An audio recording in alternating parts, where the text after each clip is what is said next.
திமுக BJP எதிர்க்கிறது என்பதில் உறுதியாக இருக்கிறார். இன்னமும் அவர் உறுதியாக இருக்கிறார். ஆனால் தாவேகாவையும் இணைத்து இந்தியா கூட்டணியில் இணைக்க வேண்டும் என்பது அங்குதான் அவர் குழப்பத்தினுடைய உச்சத்திற்கு அவர் செல்ல வேண்டிய ஒரு சூழல் ஏற்பட்டிருக்கிறது. தாவேகா என்பது பிஜேபியினுடைய பிராக்சி என்பதை இன்னமும் அவர் உணராமல் இருக்கிறாரா? விடுதலை சிறுத்தைகள் கட்சி மட்டுமல்ல, காங்கிரஸ், விடுதலை சிறுத்தைகள், கம்யூனிஸ்ட் அண்ட் IUML இந்த 5 கட்சிகளையுமே தனதாக்கி கொண்டு தன்னுடன் இணைத்து கொண்டு தனக்குள் விழுங்கி கொண்டு இருக்கிறது என்பதுதான் உண்மை. இதை உணர்ந்து எப்பொழுது இவர்கள் விழித்தெழுந்து எதிர்த்து நிற்கிறார்களோ அன்றைக்குத்தான் இவர்கள் கட்சி இவர்களுக்கு வரும். எதிர்க்கவில்லை என்று சொன்னால் இவர்கள் தாவேகாவோடு கரைந்து செல்வார்கள். என்றைக்கு வேண்டுமென்றாலும் திருமாவளவன் இந்த கூட்டணியிலிருந்து வெளியே வரலாம். அது வன்னியரசோடு வந்தாலும் வரலாம், வன்னியரசை விட்டு வந்தாலும் வரலாம். அப்படிப்பட்ட ஒரு நிலை ஏற்படலாம். அப்படி வந்தால் மட்டும்தான் விசிக காப்பாற்றப்படுமே ஒழிய விசிக திமுகவோட சேருவதற்கான காலகட்டங்கள் உருவாகலாம். கம்யூனிஸ்ட் பேச அனுபவம் இல்லாத ஒரு கம்யூனிஸ்ட் திமுகவோடு சேருவதற்கான காலகட்டங்கள் உருவாகலாம்.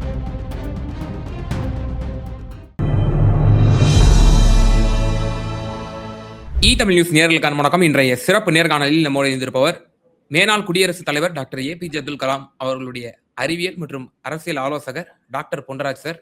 சார் வணக்கம். வணக்கம். இப்போ விடுதலை சிறுத்தைகள் கட்சியுடைய தலைவர் திருமாவளவன் அவர்கள் ஒரு ஸ்டேட்மெண்ட், அது ரொம்பவே பற்றி எரியக்கூடிய ஒரு விஷயமா இருக்கு. திமுகவும் தமிழக வெற்றி கழகமும் இந்தியா கூட்டணியில ஒரு அங்கமா இருக்கணும், ஒரு ஆன்டி பிஜேபி போர்ஸா எல்லாரும் ஓரணியில ஒன்று திரணும் அப்படிங்கிற கருத்துப்பட நான் சொல்றேன். இங்க உள்ளவங்களுக்கு அந்த அர்த்தம்லாம் தெரியாது. வைகோ அவர்கள் எனக்கு நோபல் பரிசு தரன்றாரு, ஒருத்தர் துணை முதல்வர் ஆக்கணுன்றாரு, இன்னொருத்தர் முதல்வர் ஆக்கணும் அப்படிங்கிறாங்க. எல்லாருக்கும் என்ன சொல்றது, என்னை சுற்றியே என்னை டார்கெட் செய்யப்படுறேன், இருந்தாலும் என்னை பரிந்துரைத்தமைக்கு நன்றி அப்படின்னு சொல்லி திருமாவளவன் அவர்களுடைய இந்த ஸ்டேட்மெண்ட் எப்படி பார்க்கிறது? அவர் தொடர்ந்து அவருடைய ஸ்டேட்மெண்ட்ஸ் முன்னுக்கு பின் முரணாக இருக்கிறது அப்படிங்கிற ஒரு குற்றச்சாட்டு அவர் மீது வைக்கப்படுது, எப்படி பாக்குறீங்க? திருமாவளவன் என்றைக்கும் முன்னுக்கு பின் மிரணாக பேசக்கூடியவர் அல்ல. அவர் ஒரு சனாதன தர்மத்தை எதிர்ப்பவர், சமூக நீதிக்காக பாடுபடுபவர், இந்துத்துவா என்ற சித்தாந்தத்தை வெறுப்பவர், சமதர்மத்தை போற்றுபவர். இப்படியெல்லாம் அவர் கண்டறியப்பட்டவர். அம்பேத்கரையும் பெரியாரையும் தன் கையில் ஏந்தி, மார்க்ஸ், அம்பேத்கர், பெரியார் அவர்களை கையில் ஏந்தி ஒரு அமைப்பாக தனது கட்சிக்காரர்களை உருவாக்கி அவர்களுக்கு பாடம் கற்பித்த ஒரு அற்புதமான ஒரு தலைவன் அவர் திருமாவளவன். இப்போ அப்படிப்பட்ட ஒரு திருமாவளவன் இன்றைக்கு அரசியல் சூழலிலே சிக்கி சுழன்று கொண்டிருக்கிறார் என்றுதான் நாம் சொல்ல வேண்டுமே ஒழிய அவர் எதற்கும் அடிமைப்பட்டு விட்டார் என்ற அர்த்தம் அல்ல. அவரை பொறுத்தவரை திமுக தான் பிஜேபி எதிர்க்கிறது என்பதில் உறுதியாக இருக்கிறார். இன்னமும் அவர் உறுதியாக இருக்கிறார். ஆனால் தாவேகாவையும் இணைத்து இந்தியா கூட்டணியில் இணைக்க வேண்டும் என்பது அங்குதான் அவர் குழப்பத்தினுடைய உச்சத்திற்கு அவர் செல்ல வேண்டிய ஒரு சூழல் ஏற்பட்டிருக்கிறது. தாவேகா என்பது பிஜேபியினுடைய பிராக்சி என்பதை இன்னமும் அவர் உணராமல் இருக்கிறாரா என்றுதான் நான் நினைக்க வேண்டியது இருக்கிறது. இதே திருமாவளவன் தானே சொன்னார், RSS பெற்றெடுத்த பிள்ளை என்று திருமாவளவன் சொன்னார், திரு வன்னியரசு சொன்னார், இவர்கள் எல்லாம் சொன்னார்கள். எனவே இன்றைக்கு தாவேகாவினுடைய அரசு செயல்படக்கூடிய விதம், 1000 பள்ளிகளுக்கு, CBSE பள்ளிகளுக்கு NOC கொடுத்ததிலிருந்து இந்து கோயில்களுடைய நிதி இந்து கோயில்களுக்குத்தான் செலவழிக்கப்படும் என்று சொன்னதிலிருந்து, அடுத்து துணைவேந்தர் நியமனம் கவர்னருக்கு அதிகாரத்தை நாங்கள் சேலஞ்ச் பண்ண மாட்டோம் என்று திமுக போராடிய சட்ட போராட்டத்தை நீர்த்தி போக செய்ததிலிருந்து, இப்படி பல்வேறு மேகதாது அணையிலே தவறான பொய்யான ஒரு கருத்தை இன்றைக்கு கரூரிலே பேசிவிட்டு சென்ற விஜய், இப்படிப்பட்டவர்களை வைத்துக்கொண்டு இவர்கள் பிஜேபி எதிர்ப்பார்கள் என்று திருமாவளவன் நம்பினால் அவர் உண்மையிலேயே பாவம் குழம்பித்தான் போய்விட்டார் என்றுதான் நம்ம சொல்ல வேண்டும். அவருக்கு இருக்கக்கூடிய பிரஷர் என்ன அப்படின்னா, அவர் இன்றைக்கு விடுதலை சிறுத்தைகள் கட்சி மட்டுமல்ல, காங்கிரஸ், விடுதலை சிறுத்தைகள், கம்யூனிஸ்ட் அண்ட் IUML இந்த 5 கட்சிகளையுமே தனதாக்கி கொண்டு தன்னுடன் இணைத்து கொண்டு தூய சக்தி என்று சொல்லக்கூடிய இந்த பேர சக்தி, இந்த பொய் சக்தி, இந்த அத்துணை சக்திகளையும் இந்த அத்துணை கட்சிகளையும் தனக்குள் விழுங்கி கொண்டு இருக்கிறது என்பதுதான் உண்மை. இதை உணர்ந்து எப்பொழுது இவர்கள் விழித்தெழுந்து எதிர்த்து நிற்கிறார்களோ அன்றைக்குத்தான் இவர்கள் கட்சி இவர்களுக்கு வரும். எதிர்க்கவில்லை என்று சொன்னால் இவர்கள் தாவேகாவோடு கரைந்து செல்வார்கள். எப்படி அதிமுகவிலிருந்து அமைச்சர்கள் எல்லாம், முன்னாள் அமைச்சர்கள், கொள்ளையடித்தவர்கள் இவர்கள் எல்லாம் கரைந்து செல்கிறார்களோ அதுபோல இந்த குற்றச்சாட்டுக்கு ஆளாகாத விசிக, கம்யூனிஸ்ட், ஐயுஎம்எல் போன்ற கட்சிகள் உண்மையிலேயே தங்களை கரைத்து கொண்டு தங்களை இழந்து இவர்கள் ஒரு நாள் முகவரியற்று நிற்கக்கூடிய நிலை ஏற்படும் என்பதை அடிக்கடி நான் சொல்லியிருக்கேன். அந்த நிலைக்குத்தான் வருவார்கள் ஒழிய இவர்கள் உண்மையிலேயே இதில் திருமாவளவன் மட்டும்தான் உண்மையிலேயே இந்த திமுக இல்லை என்று சொன்னால் பிஜேபி எதிர்ப்பதற்கு வாய்ப்பில்லை என்பதை உணர்ந்திருக்கிறார். ஆனால் அதே நேரத்தில் இப்போ இதே தமிழக வெற்றி கழகத்துல ஐயுஎம்எல் அமைச்சர்கள் பங்கேற்றிருக்காங்க. அவங்க ஐயுஎம்எல் அமைச்சர்கள் காதர் மைதீன் அவரோட பேச்செல்லாம் பார்க்கும்போது அவ்வளவு தாவேகாவுக்கு வந்து முட்டு கொடுக்கறத பார்க்க முடியுது. சிபிஐ, சிபிஎம், சிபிஐ கூட கொஞ்சம் ஓரளவு நடுநிலையா இருக்காங்கன்னு சொல்ல முடியும். சிபிஎம் திரு பே சண்முகம் அவர்கள் திமுக விமர்சனம் கடுமையா பண்றாங்க. அதே போல காங்கிரஸ் கட்சி நம்ம சொல்லவே வேண்டாம், ரிசல்ட் வந்த உடனே மறுநாளே போய் போனாங்க. இப்படிப்பட்ட தன்மைகளோட இருக்காங்க. ஆனால் திருமாவளவன் அவர்கள் மட்டும் இதுவரை திமுகவையும் திரு மு க ஸ்டாலின் அவர்களையும் எந்த ஒரு விமர்சனமும் வைக்காமல், மாறாக இந்த இந்தியா கூட்டணிக்கு தமிழக வெற்றி கழகமும் வர வேண்டும், இவங்களும் திமுகவும் இருக்கணும், யாரையும் விட்டுறக்கூடாது அப்படின்னு சொல்ற ஒரு தன்மைங்கிறது, இத திரு விஜய் எப்படி ரசிப்பாரு? நம்ம அமைச்சரவையில நீங்க பங்கெடுத்துக்கிட்டு திமுகவை நீங்க விமர்சனம் பண்ண மாட்டேங்கிறீங்க, மாறாக அவர்களை வந்து நீங்க போற்றக்கூடிய விதத்திலையும் அவர்களை வந்து இந்தியா கூட்டணியில வர வைக்கணும் அப்படிங்கிற ஒரு இது நீங்க பேசும்போது விஜய் இதை எப்படி பார்ப்பாரு? விஜய் பார்த்து சிரிப்பாரு. அவருக்கு என்ன அவரை பொறுத்த வரைக்கும் திருமாவளவன் அவர்களை வந்து, திருமாவளவன் மட்டும் இல்ல, திருமாவளவன், கம்யூனிஸ்ட், ஐயுஎம்எல் போன்றவர்களது கிரெடிபிலிட்டியவே வந்து டோட்டலா டேமேஜ் பண்ணிட்டாரு விஜய் அவர்கள். ஸோ இந்த குதிரை பேரத்தில் ஈடுபட்டு தன் அரசை காப்பாற்றுவதற்காக இந்த 4 கட்சிகளது கிரெடிபிலிட்டியை காலி பண்ணி இவர்களது எதிர்காலத்தை வந்து ஒரு கேள்விக்குறியாக மாற்றி வைத்திருக்கிறார் திரு விஜய் அவர்கள். எனவே திரு விஜய் அவர்களுக்கு இவர்கள் வெளியே சென்றால் இவர்களை தீய சக்தி என்று முத்திரை குத்தி இவர்களது எதிர்காலத்தை பாழாக்கி விடுவார் திரு விஜய் அவர்கள். அதுல உறுதி, அது கண்டிப்பா நடக்க போகுது. அது ஒண்ணு. ரெண்டாவது, திரு சண்முகம், திரு ஐயுஎம்எல் இவர்கள் எல்லாம் வந்து இவர்களுக்கு கட்சியே தேவையில்லை. இவர்கள் பேசாமல் அந்த கட்சியை கலைத்து விட்டு தாவேக்காவில் இணைந்து விடுவது நல்லது. எப்படி வைகோ வந்து தங்கள் கட்சியை கலைத்து விட்டு இணைய போகிறாரோ அதுபோல வந்து இணைந்து விடுவது நல்லது. ஏனென்று சொன்னால் இவர்களுக்கென்று ஒரு ஐடென்டிட்டி என்பது வந்து என்றைக்கு வந்து அநியாயத்தை, அக்கிரமத்தை எதிர்த்து கேட்கிறார்களோ அன்றைக்குத்தான் அந்த ஐடென்டிட்டி கிடைக்கும். ஆனால் என்றைக்கு இந்த அநியாயத்திற்கும், அக்கிரமத்திற்கும், பொய்க்கும், பொய்யுரைகளுக்கும், புரிதலற்ற தன்மைக்கும் முட்டு கொடுக்கிறார்களோ அன்றைக்கே இவர்கள் வந்து மக்களால் புறக்கணிக்கப்படுவார்கள், மக்களால் ஒதுக்கி தள்ளப்படுவார்கள்.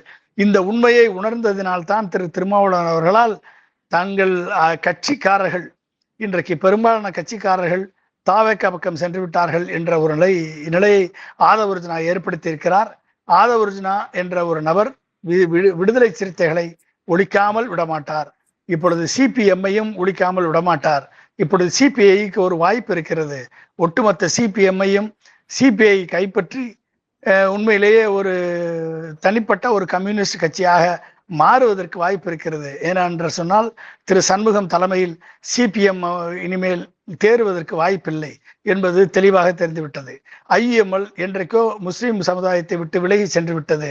என்றைக்கு காதர் மொய்தீன் அவர்கள் தன் நிலை மாறி குழம்பி போய் பேச ஆரம்பித்தாரோ அன்றைக்கே அவர் தனது செல்வாக்கை, தனது ரிலையபிலிட்டியை அவர் இழந்து விட்டார். எனவே இந்த விஜய் என்ற ஒரு முதல்வருக்கு, பொய்யுரை பேசக்கூடிய முதல்வருக்கு, எதையும் புரிந்து கொள்ளாமல் பேசக்கூடிய ஒரு முதல்வருக்கு ஜால்ரா அடிக்கக்கூடிய இந்த கட்சிகளை எல்லாம் மக்கள் உண்மையிலேயே வெறுத்து ஒதுக்குவார்கள், மக்கள் தூக்கி எறிவார்கள் என்பது நிச்சயம். இதை உணர்ந்து கொண்டு யாரெல்லாம் விழித்துக் கொள்கிறார்களோ அவர்களெல்லாம் பிழைத்துக் கொள்வார்கள். எனவே அப்படிப்பட்ட ஒரு நிலையில் அந்த திருசங்கு சொர்க்கத்தில் தான் திரு திருமாவளவன் அவர்கள் இருக்கிறார்கள். எனவே ஆனால் தொடர்ந்து 5 ஆண்டுகள் இருப்பேன் என்று வன்னியரசு தெளிவாக சொல்கிறார். எனவே அவர் இந்த 5 ஆண்டுகள் இது தொடரட்டும் இந்த ஆட்சி, இதை தொடர்ந்தால் தான் மக்களுக்கு தெரியும் எப்படிப்பட்டவர்கள் கைகளிலே இந்த ஒரு தமிழ்நாட்டை கொடுத்திருக்கிறோம் என்ற உண்மை இந்த இளைஞர்களுக்கும் இளம் பெண்களுக்கும் தங்கள் வாய்ப்புகள் இன்றைக்கு எப்படி 32 பேரது வாய்ப்புகள் இன்றைக்கு கரூரிலே பறிக்கப்பட இருக்கிறதோ 4 மணிக்கு மேல, அதுபோல எத்தனை ஆயிரக்கணக்கான இளைஞர்களது வாய்ப்புகள் ஒன்றுமில்லாமல் தூக்கி எறியப்படும் என்பது வரக்கூடிய காலகட்டங்களிலே தெரியும். இவர் தாய்மாமன், நான் ரியல் தாய்மாமன் அல்ல என்றெல்லாம் சொல்கிறார். இவர் ரியல் தாய்மாமனாக இருந்திருந்தால் அனைத்து குழந்தைகளுக்கும் நான் தாய்மாமன் சீர் தருகிறேன் என்றல்லவா சொல்லியிருப்பார். இவர் ரியல் தாய்மாமனாக இருந்திருந்தால்தான் அரசு ஆஸ்பத்திரியில் பிறக்கக்கூடிய குழந்தைகளுக்கு மட்டும்தான், அது தமிழ்நாட்டு சேர்ந்தவர்களுக்கு மட்டும்தான் கொடுப்பேன் என்று சொல்லக்கூடிய நிலையில் இருக்கக்கூடிய ஒரு நபரை எப்படி இந்த மக்கள் ஏற்றுக்கொள்வார்கள்? இதுவரை இவர் கொடுத்த எந்த வாக்குறுதியும் இவர் நிறைவேற்றவில்லை என இவர் சொல்லக்கூடிய ஒரே ஒரு கிளைம், ஊழலை ஒழித்து விட்டேன். 5 மாதத்தில் ஊழல் ஒழித்த உத்தமர் என்று நோபல் பிரைஸ் கொடுப்பதற்கு வேண்டுமானால் வைகோ பரிந்துரைக்கலாமே ஒழிய வேறு எதுவும் இவரிடமிருந்து உருப்படியாக எதுவும் வந்ததில்லை. ஊழல் ஒழிந்தால் உண்மையிலேயே இவரது 5 ஆண்டுகள் ஆட்சி பொற்கால ஆட்சி என்று பார்க்கப்படும். ஆனால் ஊழலை ஒழிக்கக்கூடியவர்கள் மத்தியில்தான் இன்றைக்கு தாவேகா வழக்கறிஞர் உயர்நீதிமன்றத்தில் மனு செய்கிறார். ஒரு பப்ளிக் ப்ராசிக்யூட்டர் அப்பாயின்ட் பண்ணுவதற்கு 30 லட்சம் வாங்குகிறார்கள் என்று. அதற்கு பேர் ஊழலா இல்ல அடுத்தவன் வீட்டு நெய்யில ஸ்வீட் பாக்ஸ் செய்யறதா என்பதெல்லாம் இனிமேல் போக போகத்தான் தெரியும். சார், இதே துரோக பட்டத்தை திராவிட முன்னேற்ற கழகம் விசிகா மீது ஏவும் பொழுது திருமாவளவன் அவர்கள் பக்குவமாக அதை ஹேண்டில் பண்றாரு. என்ன சொல்றாரு? திமுகவிடம் நம்ம இது வரைக்கும் பயணிச்சிருக்கிறோம் 9 ஆண்டுகள். அவங்கள தீய சக்தி கடுமையா சாடக்கூடிய ஒரு அணியில நம்ம ஆதரவு கொடுத்திருக்கிறோம். எனவே அவர்களோட கோபத்துல நியாயம் இருக்குன்னு சொல்லி ரொம்ப பக்குவமா ஹேண்டில் பண்றாரு. ஆனா திரு வன்னியரசு சமூக நீதித்துறை அமைச்சர் அவர்கள் என்ன சொல்றாங்க? நீங்க இனிமே பட்டம் சூட்டினீங்க, இல்ல இனிமே ஆராசா வரும்போது மீதிய பேச்சு ஏதாவது பேசினாருன்னா திருப்பி நாங்க கடுமையான ஒரு அட்டாக் பண்ணுவோம், அடிப்போம் பயங்கரமா அப்படின்னு சொல்லி பேசுறாரு. அப்ப திருமாவளவன் அவர்களுடைய ஒரு அப்ரோச் வேற மாதிரி இருக்கு, ரொம்ப சாஃப்டா இருக்கு. ஆனா வன்னியரசனுடைய அப்ரோச் ரொம்ப கடுமையா இருக்கு. இந்த 2 அப்ரோச்சை எப்படி பாக்குறது? அப்புறம் இன்டர்நேஷனல் லெவல்ல அப்படி வாய்ப்பு இருக்கா சார்? நம்ம கேரளாவை சொல்லணும் ஃபார் எக்ஸாம்பிள், அங்க காங்கிரஸ் கம்யூனிஸ்ட் இல்லையா, அப்போ ஹோல் இந்தியா கூட்டணியில் நம்ம இருக்க தானே செய்யறோம் அப்படின்னு நம்ம சொல்றோம். அப்படி ஹோல் நேஷனல் வைடா பார்க்கும்போது அப்படி வாய்ப்பு இருக்கா திமுகவும் தாவேகாவும் ஒரே அணியில்? அதுக்கான வாய்ப்பு இல்லை. ஏன்னா பிஜேபியினுடைய ஒரு பை ப்ராடக்டை நீங்க எப்படி இந்தியா கூட்டணியில சேர்ப்பீங்க? ஒருவேளை நீங்க ராகுல் காந்தி ஆர்எஸ்எஸ் பை ப்ராடக்ட் நீங்க ஒத்துக்கிட்டீங்க அப்படின்னா தாவேகாவுடைய பை ப்ராடக்ட் 2 பேரும் சேர்ந்து இருப்பதில் எந்த விதமான பிரச்சனையும் கிடையாது. ஆனால் திமுக அதில் இடம்பெறுமா என்று சொன்னால் அது கண்டிப்பாக இடம்பெறுவதற்கு வாய்ப்பு இல்லை. ஏன்னா நீங்க நீங்க ஒட்டுமொத்த பிஜேபியினுடைய அஜெண்டா என்ன அப்படின்னா, திராவிட கட்சிகள் ஒழிக்கப்பட வேண்டும், காங்கிரஸ் முக்தி பாரத், அதாவது காங்கிரஸ் ஒழிக்கப்பட வேண்டும். அகில இந்திய அளவில் தமிழ்நாட்டில் திராவிட கட்சிகள் இல்லாத ஆட்சியை கொண்டு வர வேண்டும். 3வது என்னன்னா, தலித்துக்கு என்று ஒரு தலைவர் உருவாவதை அவர்கள் விரும்பவில்லை. இப்ப நீங்க எடுத்துக்கிட்டீங்க அப்படின்னா, இப்ப ராம்தாஸ் அத்வாலே அங்க இருக்காரு. அவர் இவ்வளவு நாளா அங்க இருக்காரு. ஒரு மினிஸ்டர் பதவி கொடுத்து அவரை பொம்மையாக மாற்றி வைத்து தலித் ரெப்ரசன்டேட்டிவாக அவர் மாற்றப்பட்டிருக்கிறார். ராம்விலாஸ் பாஸ்வான் அவரும் தலித்தினுடைய ஒரு தலைவராக பார்க்கப்பட்டவர். அவருக்கும் ஒரு பொம்மை பதவி கொடுத்து அவரையும் ஒழித்தார்கள். இப்பொழுது அவர் மகனை ஒழித்து விட்டார்கள். அடுத்து மாயாவதி ஒரு தலித் சிம்பலாக உருவெடுத்தார் உத்தரப்பிரதேசத்துல. அவரை தங்கள் கூட்டணியில் வைத்து அவரை ஊழலில் ஈடுபட்டு அவருக்கு பெரிய பெரிய பங்களாக்களை எல்லாம் கொடுத்து இன்றைக்கு மாயாவதி யார் எங்க இருக்கிறார் என்பதே தெரியாமல் காஞ்சிராம் மாயாவதி கேம்பெயினை பார்த்து பயப்பட்ட காலமெல்லாம் போய் இன்னைக்கு தலித் தலைவர்கள் ஒழிக்கப்பட்டு விட்டார்கள். அதுபோல இன்றைக்கு ஒரு மிகப்பெரிய ஒரு தலித் கட்டமைப்பை கட்டி அமைத்து இன்றைக்கு ஸ்ட்ராங்கான ஒரு தலைவராக பல்வேறு சவுத் இந்தியன் மாநிலங்களிலே பரிணமிக்கக்கூடிய ஒரு தலைவராக திருமாவளவன் எழுந்து வந்து கொண்டிருக்கிறார். இவரோடு ஒத்த தலைவர்களாக இருந்த திரு ஜான் பாண்டியனாக இருக்கட்டும், திரு கிருஷ்ணசாமியாக இருக்கட்டும், மற்ற தலைவர்கள் எல்லாம் ஒழிந்து போன நேரத்துல இன்றைக்கு திருமாவளவன் நிற்கிறார் என்று சொன்னால் அதுக்கு காரணம் அவரது கொள்கை பிடிப்பு, அவரது பற்றுதல். திமுக அவருக்கு கொடுக்க வேண்டிய மரியாதையை கொடுத்தது, அவருக்கு கொடுக்க வேண்டிய அனைத்தையும் கொடுத்தது. அது அவர் இன்னமும் உணர்ந்து வைத்திருக்கிறார் என்றுதான் நான் நம்ப வேண்டும். ஆனால் இப்படி வகை தொகை இல்லாமல் ஆதவர்ஜுனா என்ற ஒரு நபரின் சூழ்ச்சியில் சிக்கி இன்றைக்கு விடுதலை சிறுத்தைகள் இன்றைக்கு சூறாவளியில் சிக்கிய ஒரு படகு போல இன்றைக்கு பரிதவித்துக் கொண்டிருக்கிறது. வன்னியரசு கட்சியை கட்டமைக்கவில்லை.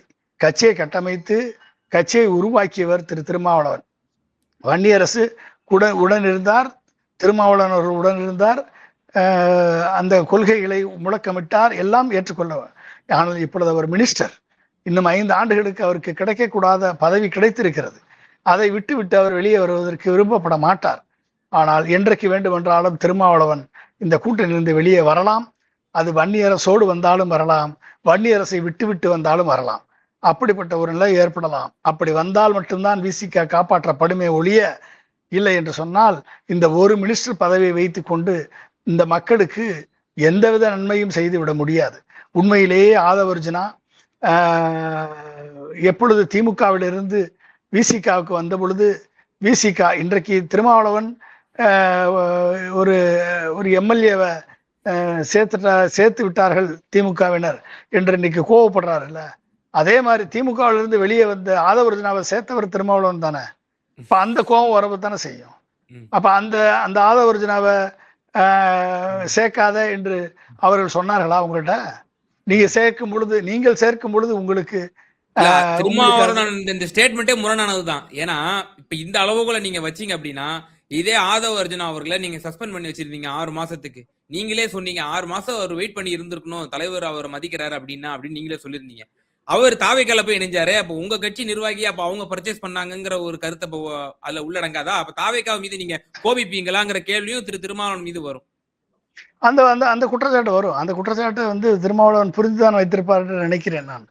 ஏன்னா எனவே திமுகவின் மேல் குற்றம் சாட்டுவதற்கு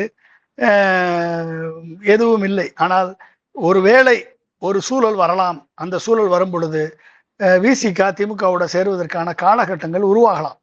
கம்யூனிஸ்ட் பேச அனுபவம் இல்லாத ஒரு கம்யூனிஸ்ட் திமுகவோடு சேருவதற்கான காலகட்டங்கள் உருவாகலாம். வெங்கடேசன் இல்லாத ஒரு கம்யூனிஸ்ட் திமுகவோடு சேருவதற்கான காலகட்டங்கள் உருவாகலாம். ஸோ அதெல்லாம் அரசியல் எது வேண்டாலும் நடக்கலாம், சொல்ல முடியாது.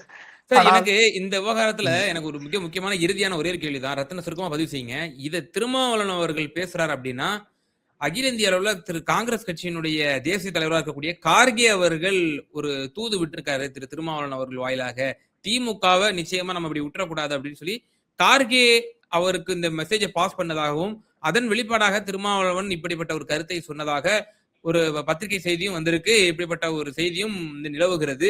ஒருவேளை கார்கே அப்படி ஒரு முயற்சியில் ஈடுபட்டு இப்படிப்பட்ட ஒரு கருத்தை, ஏன்னா அவர் ஒரு தலித் லீடர், திருமாவளவனும் தமிழ்நாட்டு அளவுல ஒரு பெரிய தலித் லீடர் அப்படிங்கிற அடிப்படையில இது பேசப்பட்டிருக்கா? நேஷனல் வைடா இது நிச்சயமா வரக்கூடிய 2029ல ஒரு நன்மை பயக்கணும் அப்படிங்கிற அடிப்படையில பேசப்பட்டிருக்கா? அது இருக்கலாம், அதுக்கான வாய்ப்பு இருக்கிறது. கார்கே பேசியிருக்கலாம். கண்டிப்பாக திமுகவை நாம் விட்டுவிடக்கூடாது என்று பேசியிருக்கலாம்.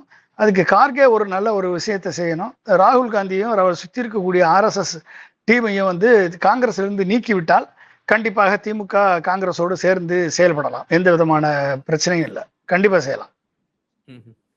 நிச்சயமா சார். பல்வேறு விவகாரங்களை நேயர்களுக்கு ரொம்ப தெளிவா உங்களோட கருத்துக்களை பகிர்ந்தீங்க. ரொம்ப நன்றி.